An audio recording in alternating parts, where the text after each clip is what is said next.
अवघ्या 1 लाख रुपयाच्या कर्जापोटी सावकारांना तब्बल 74 लाख रुपयांची परतफेड करावी लागली.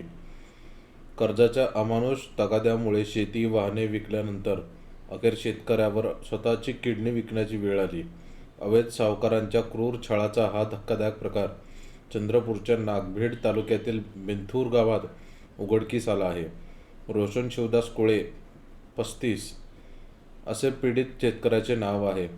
या प्रकरणात 6 आरोपींना अटक करण्यात आली आहे. रोशन कोळे या पीडित शेतकऱ्याने दुग्ध व्यवसायासाठी 15 ते 20 गायी खरेदी केल्या, मात्र लंपी आजाराने काही जनावरे दगावल्याने व्यवसाय तोट्यात गेला. अडचणीत सापडलेल्या रोशनने ब्रह्मपूर येथील काही अवैध सावकारांकडून 1 लाख रुपये कर्ज घेतले, मात्र 5 जणांच्या टोळीने अवाढव्य व्याज आकारत दमदाटी सुरू केली. कर्ज फेडण्यासाठी रोशनने दुचाकी, ट्रॅक्टर, 3.5 एकर शेतीही विकली, मात्र व्याजाचा डोंगर वाढतच राहिला व अखेर त्याला आपली किडनी विकावी लागली.